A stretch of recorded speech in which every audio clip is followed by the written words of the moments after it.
दोस्तों नमस्कार। एक बार फिर से आपका अपने YouTube चैनल पर स्वागत है।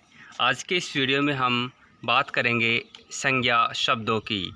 संज्ञा शब्दों को पढ़ने से पहले जो भी फ्रेंड्स हमारे साथ इस चैनल पर नए जुड़े हैं वो इस चैनल को सब्सक्राइब कर लें और बेल आइकन को प्रेस कर लें ताकि हमारे द्वारा जितने भी वीडियोज़ यहाँ पर अपलोड किए जाएँ उन सभी वीडियोज़ का नोटिफिकेशन आप सभी को प्राप्त हो सके। तो आइए दोस्तों हम शुरू करते हैं आज का हमारा वीडियो।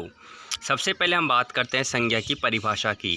संज्ञा की परिभाषा में हम छोटी क्लासों में पढ़ा करते थे कि किसी व्यक्ति का नाम, किसी वस्तु का नाम और किसी स्थान के नाम को हम संज्ञा कहते हैं। लेकिन अब हम आगे की क्लासों में आ गए हैं, इसलिए ये जो डेफिनेशन है संज्ञा की, इस डेफिनेशन को थोड़ा सा आगे और बढ़ाते हैं।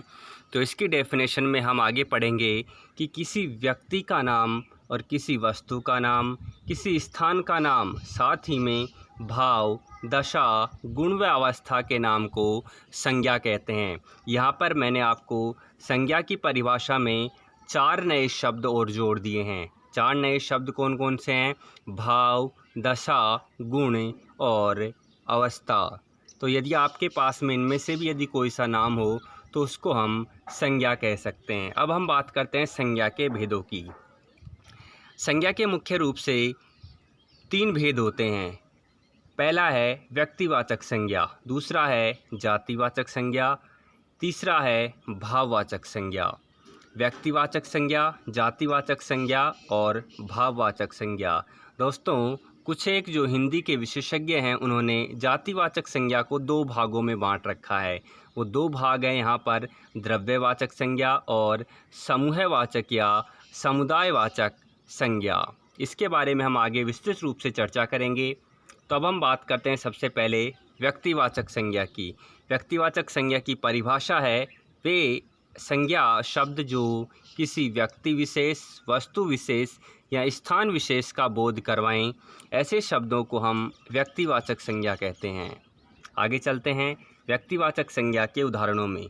व्यक्तिवाचक संज्ञा के उदाहरणों में सबसे पहले देखिए व्यक्तियों के नाम। व्यक्तियों के नाम में जैसे कि आपका नाम, हमारा सबका नाम, ये यहाँ पर व्यक्ति विशेष के नाम है, तो इन सभी के नाम हम व्यक्तिवाचक संज्ञाओं के अंतर्गत रखेंगे, जैसे अशोक, प्रदीप, नवीन, किरण, पूजा आदि।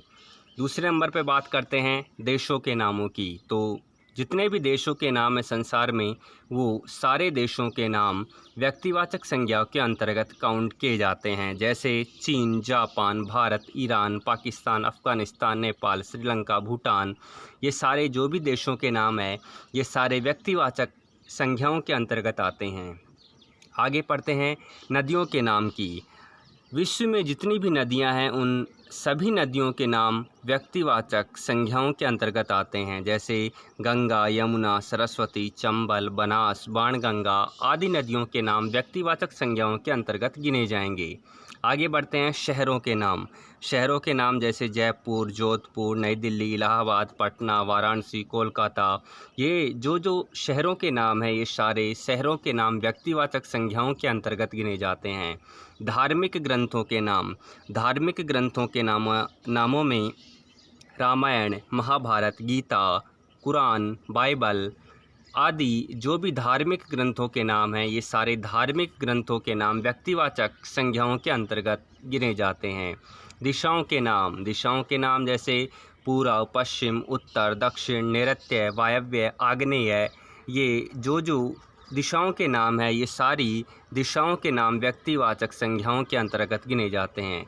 आगे देखते हैं यहाँ पर पर्वतों के नाम। तो यहाँ पर पर्वतों के नाम जैसे कि अरावली हुआ, आपका विंध्याचल हुआ, हिमालय हुआ, सतपुड़ा हुआ आदि जो भी पर्वतों के नाम है सारे पर्वतों के नाम व्यक्तिवाचक संज्ञाओं के अंतर्गत गिने जाते हैं। आगे बढ़ते हैं दिनों के नाम।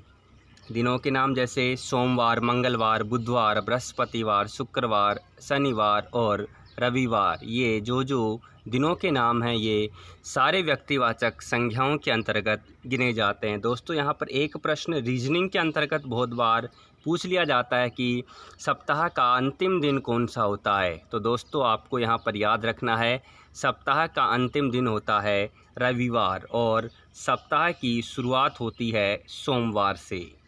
आगे बढ़ते हैं। महीनों के नाम भी व्यक्तिवाचक संज्ञाओं के अंतर्गत गिने जाते हैं, जैसे जनवरी, फरवरी, मार्च, अप्रैल। ये जो महीनों के नाम हैं ये सारे व्यक्तिवाचक संज्ञाओं के अंतर्गत गिने जाएंगे। आगे बढ़ते हैं। ग्रहों के नाम और नक्षत्रों के नाम। ग्रहों के नाम जैसे पृथ्वी, सूर्य, चंद्रमा, मंगल, बृहस्पति आदि। जो ग्रह और नक्षत्रों के नाम है ये सारे नाम व्यक्तिवाचक संज्ञाओं के अंतर्गत गिने जाते हैं।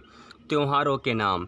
त्योहारों के नामों में जैसे होली, दीपावली, ईद, रक्षाबंधन, दशहरा आदि सभी त्योहारों के नाम व्यक्तिवाचक संज्ञाओं के अंतर्गत गिने जाते हैं। स्थानों के नाम जैसे रामलीला मैदान, चांदनी चौक, नेहरू बाज़ार, नेहरू गार्डन, ये आदि स्थानों के नाम व्यक्तिवाचक संज्ञाओं के अंतर्गत गिने जाते हैं। आगे बढ़ते हैं। जानवरों के नाम भी व्यक्तिवाचक संज्ञाओं के अंतर्गत गिने जाते हैं, जैसे नकुल, गोरा गाय, चेतक घोड़ा। यदि यहाँ पर किसी जानवर विशेष का नाम आए, जैसे कि हमने नेवला ले लिया, नेवला में यदि हमने किसी नेवले का विशेष रूप से नाम निकाल रखा है, जैसे कि हमने उसका नाम निकाल रखा है गोलू, तो हम इस नाम को व्यक्तिवाचक संज्ञा के अंतर्गत गिनेंगे। जैसे हमने किसी गाय का नाम निकाल रखा है गोरा, तो हम इस गोरा शब्द को व्यक्तिवाचक संज्ञाओं के अंतर्गत गिनेंगे। जैसे हमने किसी घोड़े का नाम निकाल रखा है चेतक, तो उसे हम व्यक्तिवाचक संज्ञाओं के अंतर्गत गिनेंगे। आगे बढ़ते हैं। वस्तुओं के नाम। वस्तुओं के नामों में जैसे डिटॉल। डिटॉल यहाँ पर एक साबुन विशेष का नाम है, इस कारण से इसको हमने व्यक्तिवाचक संज्ञाओं के अंतर्गत रखा है। जैसे उषा पंखा। उषा पंखा यहाँ पर पंखे की विशेष किस्म का नाम है उषा, तो इस कारण से इसको हमने व्यक्तिवाचक संज्ञाओं के अंतर्गत रखा है। आगे बढ़ते हैं। समाचार पत्रों के नाम। समाचार पत्रों के नामों में जैसे राजस्थान पत्रिका, दैनिक भास्कर, दैनिक नवज्योति, पंजाब केसरी आदि जितने भी समाचार पत्रों के नाम हैं वो सारे नाम व्यक्तिवाचक संज्ञाओं के अंतर्गत गिने जाते हैं। ऐतिहासिक युद्धों के नाम। ऐतिहासिक युद्ध जैसे पानीपत का युद्ध, तराइन का युद्ध आदि जितने भी युद्धों के नाम हैं वो सारे युद्धों के नाम व्यक्तिवाचक संज्ञाओं के अंतर्गत गिने जाते हैं। आगे बढ़ते हैं। दूसरे नंबर पर बात करते हैं जातिवाचक संज्ञा की। जातिवाचक संज्ञा की सबसे पहले हम यहाँ पर परिभाषा देखेंगे। जातिवाचक संज्ञा की परिभाषा ऐसे शब्द जिनसे एक ही जाति के अंतर्गत आने वाले सभी व्यक्तियों, वस्तुओं और स्थानों का बोध हो जाए तो उसे हम जातिवाचक संज्ञा कहते हैं। जैसे जातिवाचक संज्ञाओं के उदाहरण हैं। सबसे पहले हम बात करते हैं मनुष्यों की जाति की। जैसे कि मनुष्यों की जातियों में लड़का, लड़की, स्त्री, पुरुष, औरत, आदमी, ये सारी मनुष्य की जातियां हैं, तो इन सारे शब्दों को हम जातिवाचक संज्ञा के अंतर्गत रखेंगे। दूसरे नंबर पर बात करते हैं हम पशु पक्षियों की जाति की। जैसे कि गाय, बकरी, घोड़ा, तोता, मोर, चिड़िया आदि बहुत से पक्षियों के नाम भी जातिवाचक संज्ञाओं के अंतर्गत आते हैं। आगे बात करते हैं वस्तुओं की जातियों की। जैसे गाड़ी, मेज़, पंखा, साबुन, कुर्सी, किताब आदि जितनी भी वस्तुओं के नाम हैं तो उसको हम जातिवाचक संज्ञा के अंतर्गत रखेंगे। आगे बढ़ते हैं। व्यवसायों के नाम। व्यवसाय जैसे शिक्षक, वकील, बाबू, मंत्री, किसान, जुलाहा आदि व्यवसायों के नाम जातिवाचक संज्ञाओं के अंतर्गत गिने जाते हैं। शारीरिक अंगों के नाम जैसे हाथ, पैर, नाक, गला आदि ये शब्द भी जातिवाचक संज्ञाओं के अंतर्गत गिने जाते हैं। संबंधों के नाम जैसे माता, पिता, चाचा, चाची, भाई, बहन आदि शब्द जातिवाचक संज्ञाओं के अंतर्गत आते हैं। स्थानों के नाम। स्थानों के नामों में जैसे नदी, तालाब, पहाड़, विद्यालय, न्यायालय, नगर, देश, ये जो स्थानों के नाम हैं ये सारे स्थानों के नाम जातिवाचक संज्ञाओं के अंतर्गत आते हैं। प्राकृतिक आपदाओं के नाम। प्राकृतिक आपदाओं के नामों में ज्वालामुखी, भूकंप, तूफान, वर्षा, बिजली ये सारे प्राकृतिक आपदाओं के नाम जातिवाचक संज्ञाओं के अंतर्गत आते हैं। अब हम बात करते हैं जातिवाचक संज्ञाओं के भेदों की। तो कुछ एक विद्वान है जो जातिवाचक संज्ञा को दो भागों में बांटते हैं। पहला है समुदायवाचक संज्ञा, दूसरा है द्रव्यवाचक संज्ञा। सबसे पहले हम बात करेंगे समुदायवाचक संज्ञा की। जिन संज्ञा शब्दों से वस्तु या प्राणियों के समूह का बोध होता है उसे समूहवाचक संज्ञा कहते हैं। जैसे उदाहरण के तौर पे हम देखें तो व्यक्तियों का समूह है, जैसे परिवार, संघ, कक्षा, सेना, दल। ये जो व्यक्तियों के समूह के नाम हैं इनको हम समुदायवाचक संज्ञाओं के अंतर्गत रखेंगे। वस्तुओं का समूह है, जैसे गुच्छा, पुंज, ढेर, श्रृंखला, इनको हम समुदायवाचक संज्ञाओं के अंतर्गत रखेंगे। जानवरों का समूह जैसे झुंड, टोली आदि शब्दों को भी हम समुदायवाचक संज्ञाओं की श्रेणी में रखेंगे। आगे बढ़ते हैं, द्रव्यवाचक संज्ञा। द्रव्यवाचक संज्ञा की सबसे पहले हम यहाँ पर परिभाषा देखते हैं। जिस संज्ञा शब्द से किसी द्रव्य पदार्थ का बोध होता है जिसे हम माप या तोल सकते हैं लेकिन गिन नहीं सकते, द्रव्यवाचक संज्ञा कहलाती है। जैसे धातुओं या खनिजों के नाम, जैसे लोहा, सोना, चांदी, अब्रक, एल्युमिनियम, सीसा, जस्ता, ये सारे धातुओं या फिर खनिजों के जो नाम है ये सारे नाम द्रव्यवाचक संज्ञाओं के अंतर्गत आते हैं। विभिन्न पदार्थों के नाम जैसे गुड़, शक्कर, गेहूँ, सरसों, बाजरा आदि जो भी पदार्थों के नाम हैं ये द्रव्यवाचक संज्ञाओं के अंतर्गत आते हैं। द्रव पदार्थों के नाम जैसे दूध, घी, पानी, तेल, पेट्रोल, डीजल, ये शब्द द्रव्यवाचक संज्ञाओं के अंतर्गत आते हैं। आगे बढ़ते हैं, बात करते हैं भाववाचक संज्ञा की। जिन संज्ञा शब्दों से भाव, अवस्था, गुण व दशा का ज्ञान होता हो तो ऐसे शब्दों को हम भाववाचक संज्ञा कहते हैं। जैसे भावों के नाम, जैसे भावों के नाम कौन कौन से? दया, क्रोध, घृणा, मोह, लोभ, प्रेम, उमंग आदि शब्द भावों के नाम हैं, तो इन शब्दों को हम भाववाचक संज्ञाओं के अंतर्गत रखेंगे। आगे बढ़ते हैं, अवस्थाओं के नाम। बचपन, शैशव, यौवन, बुढ़ापा, ये सारी अवस्थाओं के नाम हैं, तो इन अवस्थाओं को हम भाववाचक संज्ञाओं के अंतर्गत रखेंगे। आगे बात करते हैं गुणों की। गुणों में जैसे मिठाई, मिठास, खटाई, ये शब्द भाववाचक संज्ञाओं के अंतर्गत आते हैं। दशाओं में जैसे कि ईमानदारी, अमीरी, गरीबी, ये वाले शब्द भाववाचक संज्ञाओं के अंतर्गत गिने जाएंगे।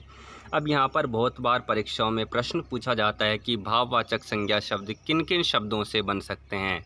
दोस्तों, आपको बहुत मुख्य रूप से ध्यान देने योग्य बात है कि भाववाचक संज्ञा शब्द निम्न प्रकार के शब्दों से बन सकते हैं, जैसे जातिवाचक संज्ञा शब्दों से, दूसरा है सर्वनाम शब्दों से, तीसरा है विशेषण शब्दों से, चौथा है क्रिया शब्दों से और पांचवा है अव्यय शब्दों से। इन शब्दों से हम भाववाचक संज्ञा शब्दों का निर्माण कर सकते हैं। आगे बात करते हैं जातिवाचक शब्दों से भाववाचक संज्ञाएं हम कैसे बनाते हैं। जैसे बूढ़ा से बना है बुढ़ापा। बूढ़ा शब्द यहाँ पर जातिवाचक संज्ञा के अंतर्गत आता है, जबकि बुढ़ापा शब्द भाववाचक संज्ञा के अंतर्गत आता है। मनुष्य शब्द जातिवाचक संज्ञा के अंतर्गत आता है। यहाँ हमने मनुष्य शब्द में ता प्रत्यय जोड़ लिया तो यह शब्द भाववाचक संज्ञा में गिना जाएगा।